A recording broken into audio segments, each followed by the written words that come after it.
tonight, our special guest is Colin Smith of Photoshop Cafe. Yay! And he's going to be presenting for us. Let me get the right name. Let Photoshop AI do the work for you. And so go ahead and take it away, Colin. Thanks. All right. Thanks. Thanks for that nice introduction. And thanks for having me. Nice to see you guys. Nice to meet you. I've been longtime friends with Myra and Melissa. So it's nice to present at your guys' group. All right. Let me see. I think you have to enable me to share the screen. Oh, yes, I do. So hold on a second. I will make you a host. Oh, I don't want to change you. Hold on a second. Let's make you a co-host. There we go. Okay, give it a shot now. All right, here we go. I'm sharing desktop 1 and we'll see what happens. The fun of having 3 screens. I never know what's happening. Do you guys see my Photoshop okay? Yes. Hey, look, Adobe Max. All right. So some of you may be aware and some of you may not be aware, depending on how much you're into Photoshop. There's been a lot of really cool things put in there recently is around AI, Adobe Sensei.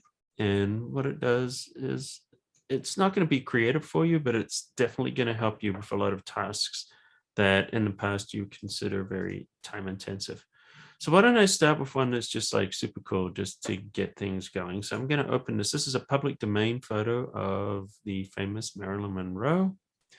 And by the way, if you guys are not aware, you can get a lot of old black and white photos just by searching for public domain, which means there's no copyright on them, which means you're actually allowed to use them and share them and do different things with them for free. And also, I didn't know this until several years ago. Same with like NASA, all the NASA pictures are, those are all actually available too, because you already pay for them with your taxes. So you can actually grab all those space pictures and use them. So they're fun to play around with. So anyway, so here's a black and white photo. Back in the day, this is what we used to do.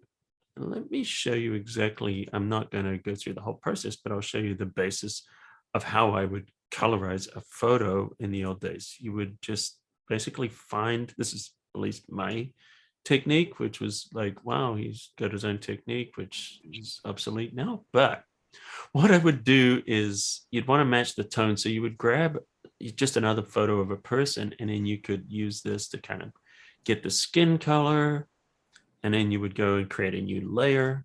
And you can still do this with what I'm about to show you, because you can get a little bit more. Notice I can't choose the color blend mode because it's in grayscale. Want to see Photoshop stuff? What's that? Then we're going to change this to RGB mode. So you want to make sure that your black and white photos are in RGB, because if you don't do that, then you can't colorize them. All right, so notice we've got the color. So this is what you would do is you would grab a brush, make sure you change the blend mode to color. Don't worry, I'm gonna, go pretty slow with this other stuff, but I just want to just quickly show you here. And then by using color blend mode, you could grab these colors and you could start painting. And I'm not gonna do the whole thing. I'll just do it just quickly. Just to kind of show you, you would go in here and of course you would do a much better job. But then one of the things you had to do when you were doing faces is, different parts of the face, you would get different colors. So, you get around the hairline, it gets darker, blah, blah, blah. So let me show you a much quicker way of doing that now is if we go under the filter, and these filters are going to live under the neural filters. So under filter, we're turning on the neural filters and it's going to open this. Now you're going to see a bunch of filters. You'll see some that are here under featured. You'll see some here under beta. And you'll also see a wait list. Let me just apply this and then we'll talk about that a little bit.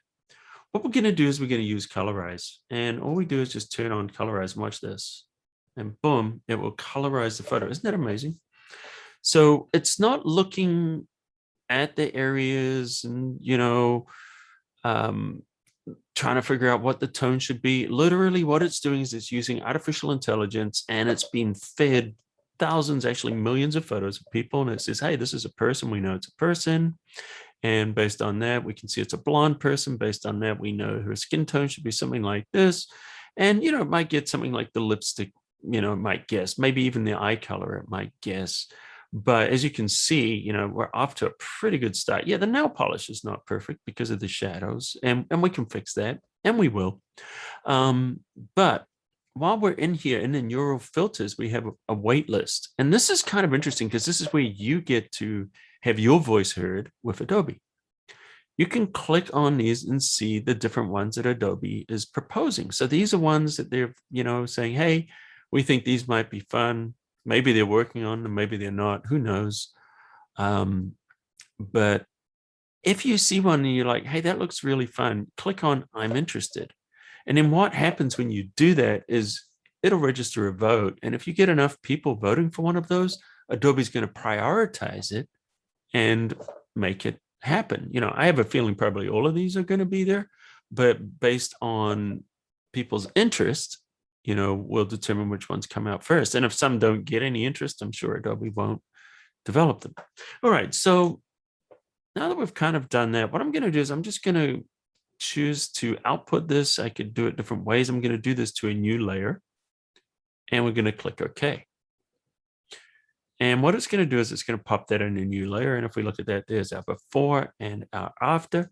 Now, if you wanted to fix the area like the fingers, the nail polish, just do what I showed you before, create a new layer. And with this new layer, just change the blend mode to color. Just go all the way down to color. And then what I'm going to do is just grab my brush, hit the B key, and it will select your brush. Make sure you're using a brush and not a pencil. And under the settings, I'm going to set my hardness all the way down and just use a soft round brush. That's the default brush inside of Photoshop. If you hit the bracket key, left or right bracket key, you can change the size of that brush. Left makes it smaller, right makes it larger. All right, I can see that. So what I want to do is maybe just paint on that finger. So what color should that be? Just sample, hold down the Alt or the Option key and sample the finger next to it. See the colors there? So the bottom color shows the current color. The top half there shows the new color that's going to be selected if I just let go of the Alt or the Option. So I'm going to do that, and I'm selecting that new color.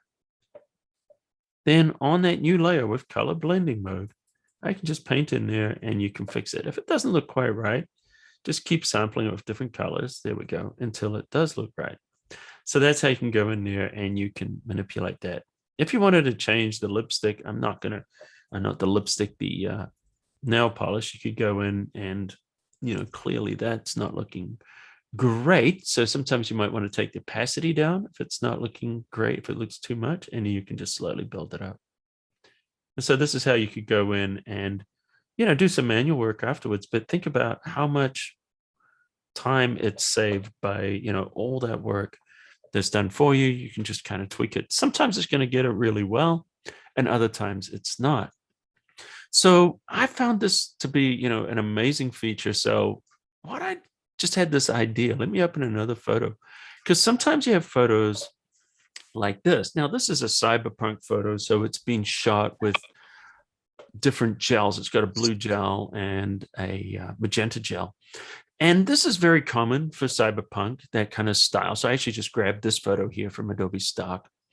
But what happens is sometimes you want to colorize this normal. Obviously, if you're going for the Cyberpunk, it doesn't matter.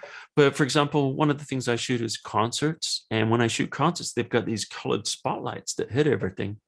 And it completely blows out the natural color in these photos. So to get rid of these colors, it's not just a matter of, doing a hue. You can't just go do, a hue saturation or whatever, or a color balance, for example. Let's do a color balance. And so sometimes people will do that and try to get, a color balance. And as you can see, it's going to be really hard. I'm watching this side of the face. It's really hard because this has got this is not just a color cast, it's a gel, which is literally replacing the color.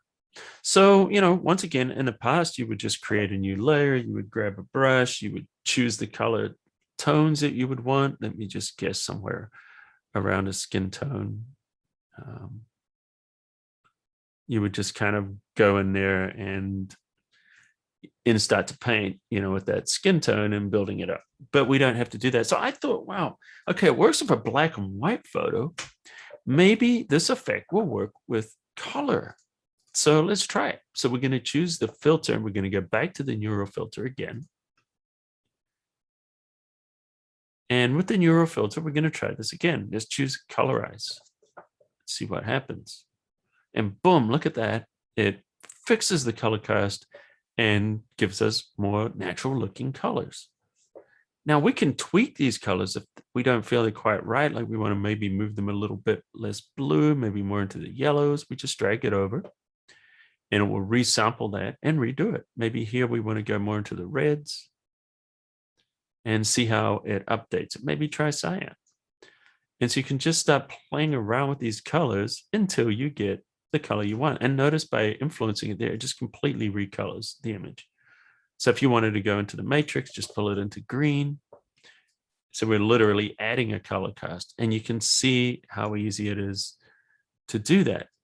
Now, we can go a little bit further in here. We can adjust all kinds of things here, like the saturation. So if you feel like, hey, I want more color, turn on saturation, increase it a little bit, and notice it will pop that saturation. Or we can reduce it. More cinematic. All right, so there's other things we can do here. We can, but what I want to show you is kind of interesting. So what if you didn't want that background to be this color? What if you wanted the background to be blue? Well, if you roll over here, we have the option to add what's known as focal points. So if we click on the background, the color picker is going to appear. Let's choose a blue color and then click OK. And notice that it replaces that background with that blue color. And that's just, I don't know about you, but I think it's pretty amazing what Photoshop can do. A lot of people don't realize this. And this is something that can just save so much time. Now, there's, some people think, okay, well, maybe, it's taking my job away. It's going to replace me. Well, no, because you still want to do creativity. You're going to be creating things, doing your designs, getting your imagination, everything. What it's going to do is just going to replace or speed up some of that grunt work, the boring stuff that used to take forever. We can use that, for example, if you wanted to cut this out, let me show you another one that's been there for a little while. And it uses the basis of this technology is what's using here to detect those edges when we created the background as blue. When you choose one of the object selection or quick selection, any of the magic selection, as I call them, and I call them that because the magic wand is here, you'll see I have an option here. It says select subject. Click on that, and that will make a selection for you. So, if we wanted to cut something out, yeah, is it perfect? No, but it's off to a pretty good start. Now, of course, you could always go in there and fix that just with a layer mask. Let me hit the Alt Option key and click on there. And all you would need to do, actually, I could probably get this pretty well just by hitting Control L for levels and just start to choke this up a little bit. It's not bad. So anyway, but that's how it works. So, obviously you can just paint in here if you want to replace the color. You would just paint in here with a white. Let me go to 100% opacity. Generally speaking, no, the selection is better than that. And oh, you know why? Because I output it to a new layer using the AI. That's why. Okay, so let's just choose the background and let me just show you one more time. Choose that selection, select subject. And now watch this. Boom, we cut it out. Okay, much better. And then you could just paint with white for areas that you wanted to include. Let me grab our brush. like that area, you just touch it up there. And if it's an area you didn't want to include, just use black. And of course, you can paint that away with the black. So that's essentially how you do that. All right, let's look at something else here. And let's choose this one. So this is a really fun effect, and this is where we can change the depth of field of a photograph. A depth of field is basically the area sharp versus the area that's blurry. If you guys are using, the new iPhone or the new Android, or, I say new the last few years, you'll see a portrait mode. And what that portrait mode does is it finds the edges using similar technology to what we just did to do that selection. And then based on that, it blurs the background and keeps the foreground nice and sharp. So this is kind of nice because what this does is it emulates a higher end camera, like a DSLR camera or a camera with a nice big lens and a small aperture where, it used to be back in the day, you would get, where you're nice and sharp and the background's blurry. It was a very expensive camera. Or, we would do it in Photoshop, make a selection, blur the background. But now we can go even further than that. What if we wanted to have it sharp in the foreground and then just gradually blur it off into the background? There's different ways we could do this. Let me show you. The fastest way would be just duplicate the layer, choose filter, blur. And then we could go down to our lens blur. So I'm showing you how to do this manually right now. There's many ways of doing this, but I just want to just quickly show you so you understand. So here we go. This is sharp. That's blurry. We want to fade it. We could do that with a layer mask. So with that layer selected, click Add a Layer Mask. Now I'm doing this the slow way, the manual way. We're going to grab a gradient. Hit the D key will reset the colors, foreground, background. So remember that D for default. Make sure you grab the gradient tool. Now up under gradients, the first thing you want to do is you want to select foreground, background. Now you might not see these. These are probably looking like this. If you open up basics, there's your foreground to background, black to white, and your transparent. Now these are very, very common. And so I don't like them buried under these groups. Select the first one, hold the shift key, it will select all of the ones in between, then drag that to the top. See that little blue bar appears? And if I do that, I don't have to open the groups. These are always going to be there. They're just too useful to have them buried. All right, so I'm going to choose that layer mask that we created. Now, if we drag with our gradient, see how we can make sure we use a linear gradient. See how we're blurry in the foreground. If we go the other way, it's going to give us the opposite effect. See, that's the background's blurry, foreground sharp, and it adds a lot more drama to this photo. Now, I'm doing this manually. Let me show you how we can do this with the AI. So there we go. I've selected that layer. Now, I'm just going to duplicate the layer. I don't need to, but I'm going to do this so I can show you the before and the after. So with the layer selected, of course, you could use the background. Choose filter, and then we use the neural filters. So let's go back into these filters.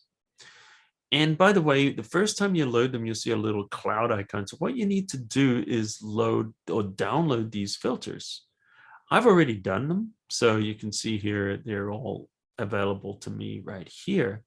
But you'll see a little cloud icon. Click on that cloud icon, and it will download them. And then you'll have the ability to turn them on, just so you know. So let's go to depth blur. This is the one we're going to be using. And then we're going to turn on the option, and now it's going to start working. And there we go. So what it's doing right now is we've got a few things we've changed. The blur strength is how blurry do you want it? If we go lower, it's going to have a less of a blur, which maybe is a little bit more realistic in this case. Now the focal range, watch what happens if I pull this down a little bit. See how it just kind of smoothens that transition? Don't worry about that, just a package that's being delivered. And if we change the focal distance to the other way, it's going to become notice how now, actually I did the distance, let's go back here. We'll come to that. Let's focus on the range first. So see how that transition is? If we go the other way with the transition, I keep clicking the wrong one. This focal range, there we go. There we go. And now see how it's a much more abrupt transition. So as we pull it up higher, then transition is going to happen just very, very abruptly. As we pull it to the left, it's going to happen more gradual. I like it more gradual in this situation because it just feels much more realistic to me. Now, the focal distance determines the area that's going to be sharp. So right now, the foreground is sharp, the background is blurry. Think of the left side as the foreground, the right side as the background. So if we want to switch it, let's go the other way. The background is now going to become sharp and the foreground is going to become blurry. You can put this into the middle ground. And notice how now we've got a little slice of focus, kind of what you get for a lens baby. And this might be a good place to maybe take this focal range down and just clamp it down a little bit. There we go. We're just kind of tightening that up a little. And you can see how it's really altering the feel of the photograph. And this is great for compositing. You know, if you're compositing a person in here and you wanted to just kind of create some drama, or, you know, the photo's busy. Here's an example. If you're a designer and you want to put some text over here, you could blur the whole photo. But, if, you know, here's the thing. If you don't blur the photo, maybe it's too busy to put that text on. But if we go here, and then we set our focal distance to be nice and sharp in one area. Drop it off there. Notice now that we've got this nice blurry area where we could put our text as well, and that will simplify our design. Now, of course, we can go in and manually do this. Remember how we added that focal point before? We can do the same thing here. If we just click on the building, now we've got a focal point and it says, you know what, this is the area I want to be sharp. But this gets even better. Watch what happens when I move this up a little bit and I'm putting it on the edge of that building. Now that edge of the building is sharp. This is our focal point. It's blurry in the background, blurry in the foreground. Now you might want to go through and just play around a little bit with the focal range to just kind of dial it and get it just how you want it. But I think that looks pretty nice. And, you know, that's essentially how we do that. Now, once again, we have the option, we can output this as a smart filter. And I'm going to do that right now. I don't know what's going to happen. Never done it before, but I'm going to guess it should work like a smart filter. Yes, it does. Great. And that way, you know, with the smart filter, we can turn it on or off. And also that means if we want to edit it, just double click and it will take us back into the filter. We can tweak it, like maybe change this focal distance to the front. Click OK, and it should update. Yeah, there we go. So that's the nice thing about using it as a smart filter. So you could use it as a new layer. Personally, I like the smart filter. This is a great option because it gives us the ability to do things. But this also gives us the ability to just kind of tweak some areas. Like maybe we want this to be sharp. And so if we want this to be sharp, we can hide areas by using this mask. So click on the mask, you'll see the mask is white by default. Now, the way I like to look at a mask is when it's white, that means it's visible. When it's black, it's invisible, it's hiding that layer. Now, the way I remember that is when you turn on a light, it makes things visible and the light is white. All right, so we're gonna select here, we wanna hide some areas. So we're going to use black. So select black, grab our brush. And if these areas here that are blurry, you wanted to make those sharp, we could just paint. Notice as we're just painting, it's making those sharp. And of course, you know, we could drop the opacity down a little bit and then it's going to be semi-selected. And see what we're doing here is I'm just manually tweaking this to make that more accurate. And so you could do that very, very easily and just kind of go through there and just manually tweak it and get that to work exactly how you want. Now, one of the things I'm doing is I'm using a Wacom tablet, which has pen pressure. So what I would do in this case, if you have one of those, is just tap on this little icon, and this is bring up the brushes. And then what you can do, if you have this, it also works on Microsoft Surface or any other pen, pressure sensitive pen. Turn on transfer and set that to pen pressure. And then if you do that, what you can do is just gently paint in here and just shade this. See what I'm doing now? Instead of having that line, you could sort of see, I can just blend it in and see how now we're just blending that in a little bit smoother by using the pen pressure. That means if you push hard, you get more of an effect. If you push lightly, it has a very, very subtle effect. So that's a nice way. You can do it with, obviously, just with a mouse by adjusting opacity. It's just quicker with the pen tablet. All right, so we are blasting through this stuff. Let me show you something else, which is kind of interesting. I'm going to choose File, Open. Actually, I'm going to do this. Where is Bridge? So I'm in Bridge right now. If you're in Lightroom, you can do the same thing in Lightroom, but I don't know you all use Lightroom. So what we're going to do is in Bridge, I want to open this in Photoshop. Now, the reason I'm doing it inside of Bridge and not Photoshop is I want to open this in Camera Raw. And the reason being, this is a screen capture. I shot this with my drone. It was one of the first photos I got many years ago now. Of this pelican flying underneath my drone. Now I had a GoPro on there, and the GoPro was actually capturing video, which was 1920 by 1080. So it was HD. 4K wasn't really a thing back then. And I needed to print this. So I had to enlarge it, and I did an okay job. But now Photoshop can do an incredible job through Camera Raw of quadrupling the resolution of an image. Let me show you. So right click, choose Open in Camera Raw. Now, Photoshop is going to open here. Well, Camera Raw is. Camera Raw is a plugin inside of Photoshop. And I think I discussed this with Myra. The reason we're opening it this way, because if you just choose File, Open as, because when you're in Photoshop, you can go to Camera Raw as a filter. Let me see, under filter here, you could go under Camera Raw.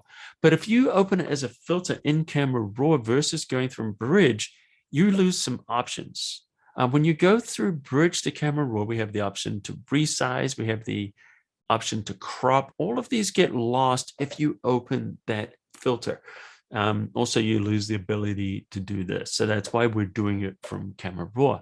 And the same with this. If we right click, you're going to see an option which says Enhance. This Enhance will not be available if you open the image first in Photoshop, then choose Filter Camera Raw. Once again, go under Bridge, right click, choose Open in Camera Raw like we did, and this Enhance will be here. Let me just show you again so I don't confuse you. I'm going to show you right now. If I open this in Photoshop, I guess I could just choose Open and it'll open Photoshop. Watch this. Filter. We can go to Camera Raw, Filter inside of Photoshop. Notice the crop tool's missing. If I right click, that Enhance is not there. So you don't want to do it this way. What you want to do is go to Bridge, right click, choose Open in Camera Raw. Notice the crop tool is available now. And also, if you right click now, we can enhance. Now, there's an option here called Super Resolution. This is doubles image resolution, but that's not true. It actually quadruples it. It doubles the size, doubles the height, which is actually quadruple. All right, so what it does is we'll enhance this or make it larger without losing any quality. So I'm going to click the Enhance button, and it's done it already. So what I'm going to do is I'm just going to click on Done. And notice what happened. In that folder we're working on, it created a new image. See how we've got, there's our original, and there's the new one, and it's just called Edit Enhanced. So let me open both of these in Photoshop so we can see what we got. So here we are in Photoshop. Let's just open this as an object, or it doesn't really matter. Okay, so we've got both of these open. So here's our original. Let me double click. This takes us into 100% resolution, 1920 by 1080. Now let's look at the image that was created. This is the image that was, you can tell because it says enhanced. If we double click on here, look at this. That's now become a 4K image, 3840 by 2160. So this is effectively quadrupled. Let me show you. Here's the original. Drag it in. And I'm not really worried about the color. Yep, there's the original. Look at that. And if we look at this, look at that. It is now 4 times larger than the original. And this works really nicely without losing any quality. Let me show you exactly how that works.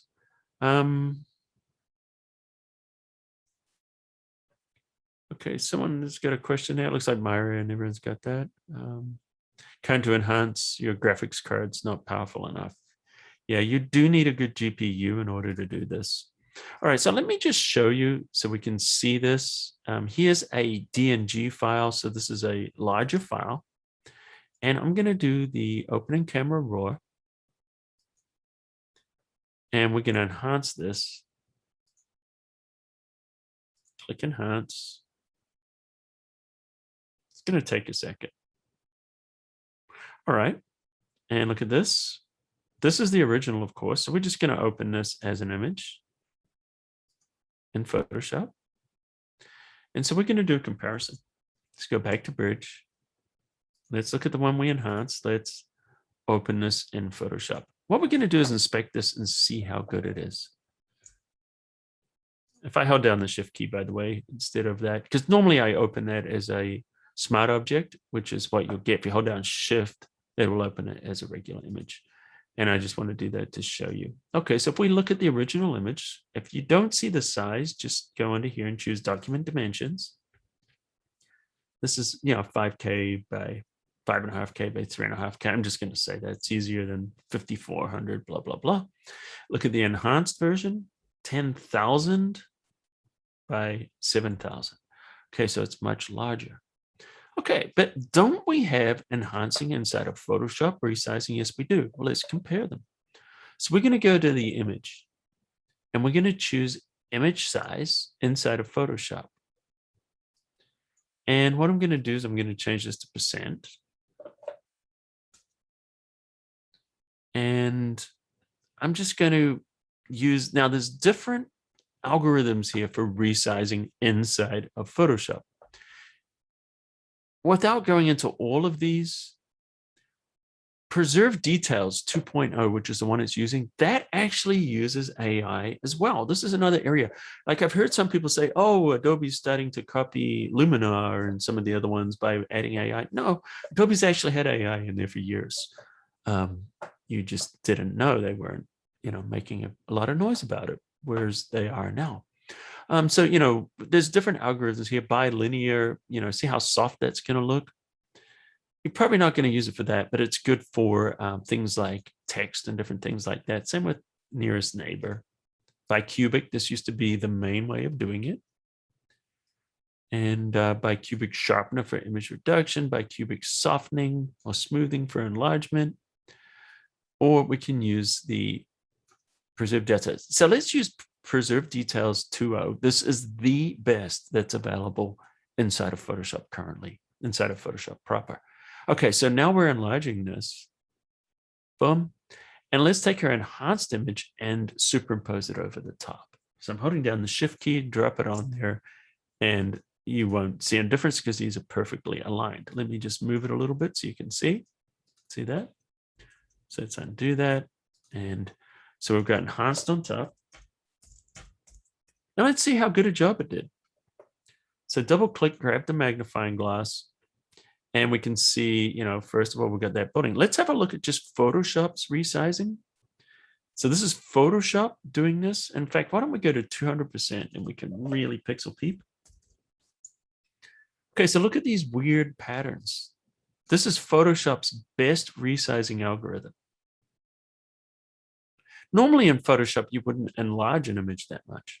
But let's have a look and see what we got with the enhance. Look at that. Look how clean that is. Let's hit the H key. We're going to go into bird's eye and just click, and this will give us our screen size. This is a very large image, but let's zoom into wherever we release this. Let's see how it looks for things like trees and smooth sand. So I'm just releasing. That's Adobe's AI.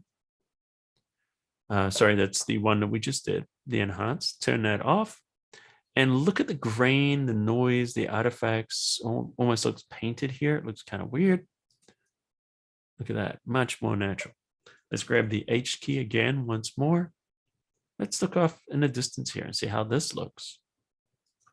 So this is Photoshop using its best enhancing. And here's the new adjustment. Look at that. Much, much better. So you can actually get really, really good results increasing the size of an image. And that's something that is just a game changer for a lot of people, because this means that you can now print things a lot bigger. Or, you know, if you're doing design and you need to do a full page ad and you don't have enough resolution, now you can double that resolution and you can print your images much bigger. So it's very useful.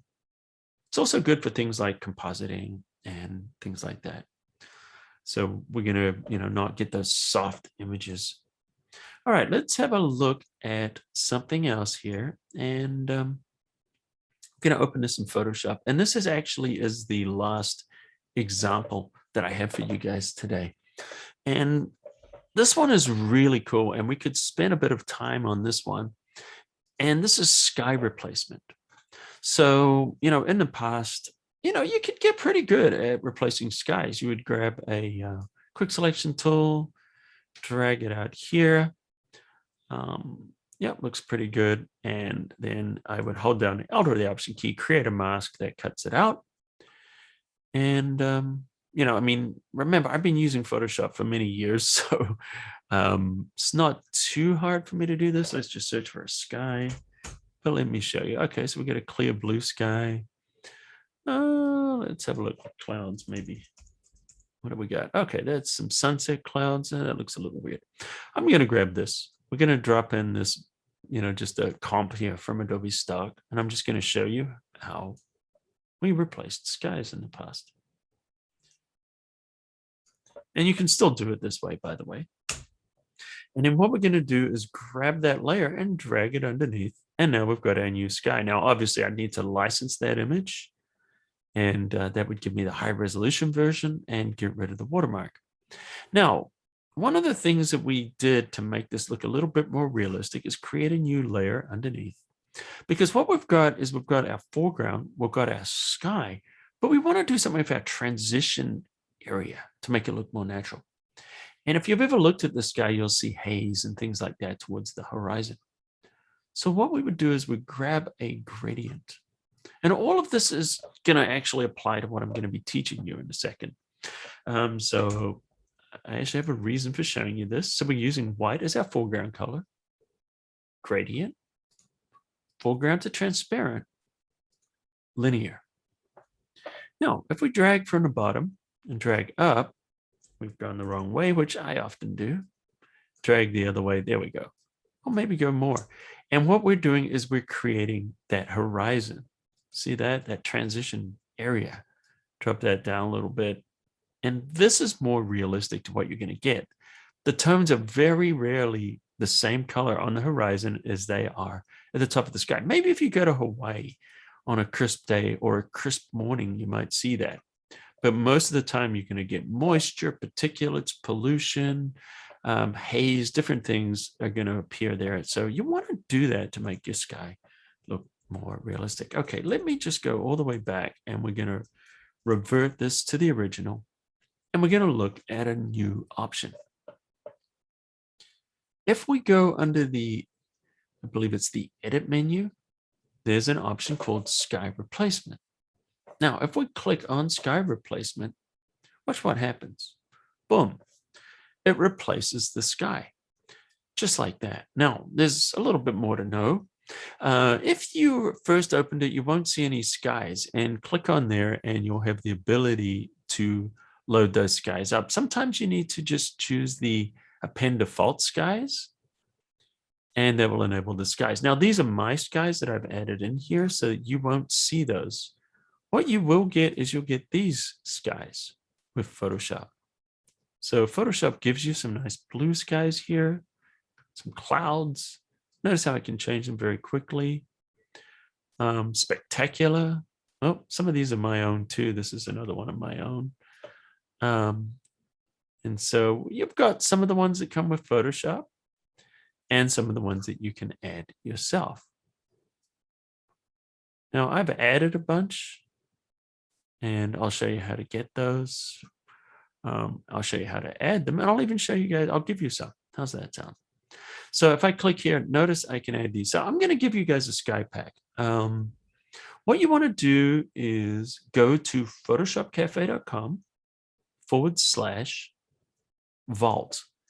And this is something I actually created. I don't know if you guys are aware of this, but this is the Photoshop Vault. Let me see if I can open this. Maybe it open as a PDF here. There we go. And so all of this is yours. It's free. So photoshopcafe.com/vault right there. Just go there and you can download. I'll give you a layer blend modes, ebook, actions pack. There's a bunch of actions. Here's the cloud pack. I've created a whole bunch of presets here, Lightroom, super guides, profiles, LUTs. We've got cheat sheet, brushes. So a bunch of stuff there. And each one of those also has a PDF and shows you how to use it. So enjoy that. That's yours. And just grab those for free. You know, just write it down, grab them later. And now if you want to add in here, what you're going to do is just go under your options and you'll see the little plus. Click on that plus, navigate to those clouds that I gave you guys. You know, let me grab this one. And by the way, this works with RAW files, JPEGs, PNGs, TIFFs, PSDs, and just click open and watch what will happen. It'll add it here. The ones I'm giving you are better than the one I'm loading right now because I'm just showing you how it works with an image. That's taking its time here. There we go. So there's the image I just loaded. The sky's probably going to be a little, it's not bad. It's not exciting. But essentially, that's how you load in your own skies. If you don't want to have them, I'm just going to get rid of that. Click OK to get rid of them. All right, let me show you a little bit more what you can do with this. So let's click. Let's go for a nice sunset feel. What do you think? Now, if it's going the wrong way, you can choose flip, and it will change the direction. Now, there's certain areas on here. There's sky adjustment, foreground adjustment, and this edge. So let's see what they do. So if we look at the sky adjustment, that means I can make the sky brighter or darker. So you can add drama, however you want to do that. We can change the color temperature, make it more warm or make it cooler. So you can change that. So what you probably want to do first of all is dial in the sky how you want it. Then we have the ability to get the foreground to match a little bit. So we've got lighting and color adjustment. So let's adjust the color. As I increase this, notice it adds more color from the sky into the foreground. Otherwise it wouldn't match, right? There's the original. Let's increase it. I like that we're getting that, but it feels a little dark. So let's push the lighting adjustment up just a little bit. Okay. Now, why is that looking a little bit, you know, it's not doing a ton, right? Well, that's because we have this lighting mode. Remember when I showed the transition area to you guys before? This is the edge. So we can fade this. Watch what happens if I turn that down. See how there's no edge there? If I turn that up, notice it blurs that area. And you'll see how it kind of transitions in there. And we can shift that edge. See what we're doing there? So you can make that very, you know, actually eating into the image. So you can use this shift edge to kind of determine how wide you want that. And in the fade, you can start to determine how much you want it to overlap. So just play around with those two and you'll use those two to match it. But then, yeah, we can change the size of it. But then the other thing you can do is on here, there's two options, the lighting mode. You can use multiply or screen. Multiply will add dark, and watch what happens when I use screen. So if you're using a lighter sky, like maybe foggy, misty, and you're going for a lighter kind of a look, use screen. If you're going to darken image like we are, multiply is going to work very nicely. Now we have the option to output this to different things. I want to output this to new layers, and I'll show you why. Click OK. And this is what's wonderful. Because I changed everything, everything is now visible to you. I'm just going to take a sip of water, so just give me 1 second.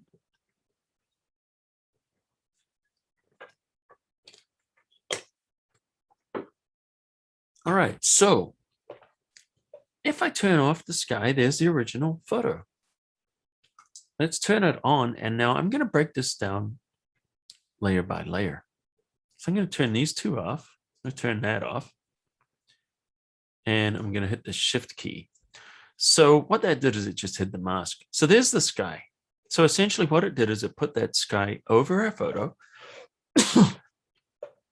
And then if I hit the Shift and click on the mask, that's the cutout. Once again, it's using that AI.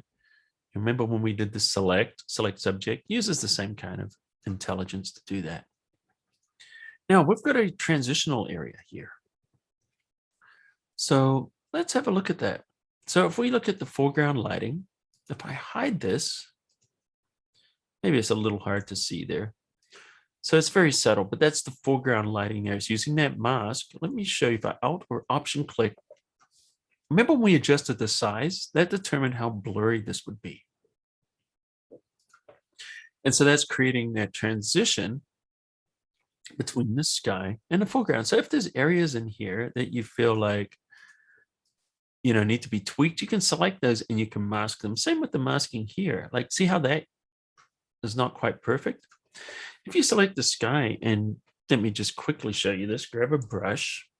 I told you we'd be going deeper into here. And then if we paint with black, I can go in and fix it. See how we missed that edge? So you can go in and you can manually fix it. That was a little rough if it didn't go exactly the way you want. So you have that option there to refine it. So even though you're using this AI, you can still go through and make manual adjustments. All right, let's look at what else we did. What does the foreground color do? Oh, right there. Remember we changed the foreground?